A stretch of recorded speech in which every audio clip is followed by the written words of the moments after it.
Skywalk Ayoweng 1 hari bulan November 2025.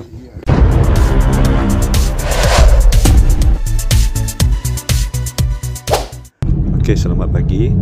Video kali ini saya akan bawa anda ke Skywalk Ayoweng Betung, Thailand. Kami bergerak dari Kuala Lumpur dalam pukul 11 malam dan kami tiba di Pangkalan Hulu lebih kurang 5.30 pagi. So pukul 6 immigration dah buka, kami pun masuk. Gerak dengan pasport. Selesai immigration Thailand dan custom Thailand, kami solat subuh dahulu dan seterusnya ke Skywalk Ayoweng.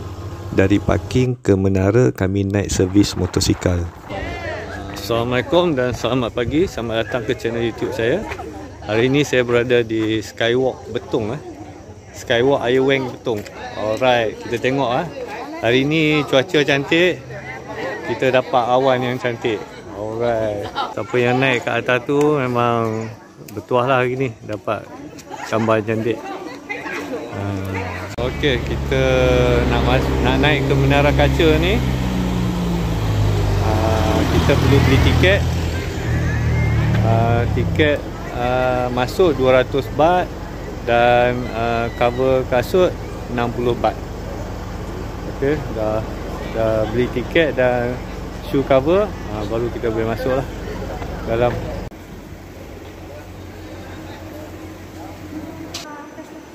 Tu lokal kalau nak simpan barang lah. Selamat datang, Assalamualaikum. Tak ada orang dah tu. Ni, sini lagi cantik Wow. அப்ப நீங்க என்ன செய்யுங்க, இந்த டைரக்ஷன்ல இருக்கு. இந்த இடத்துல மவுண்டன்ல இருக்குல்ல, இப்படி இருங்க. இங்க தான்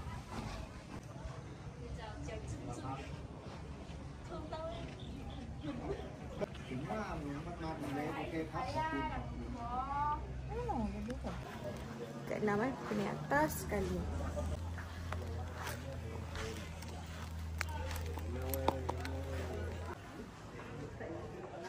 Okey, kita akan naik menara ni.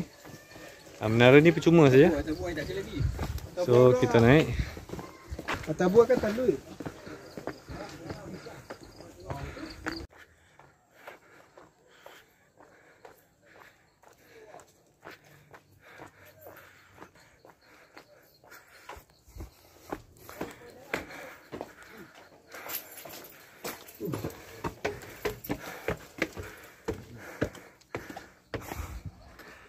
Uish, awan cantik.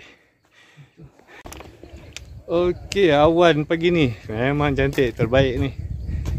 Skywalk Ayoweng 1 hari bulan November 2025.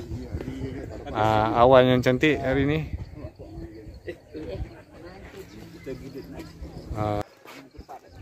Tarik nafas.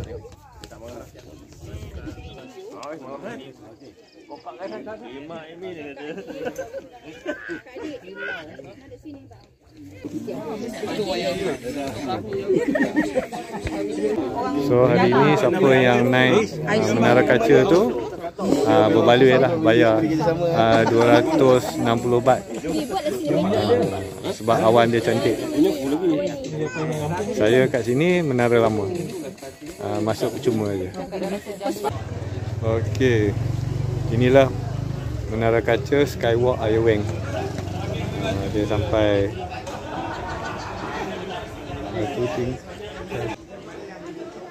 6 tingkat.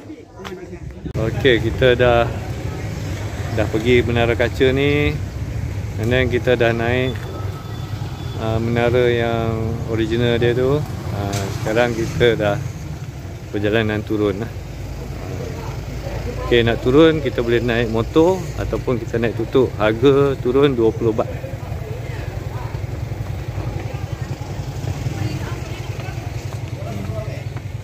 Kalau tengok awan pun masih ada lagi.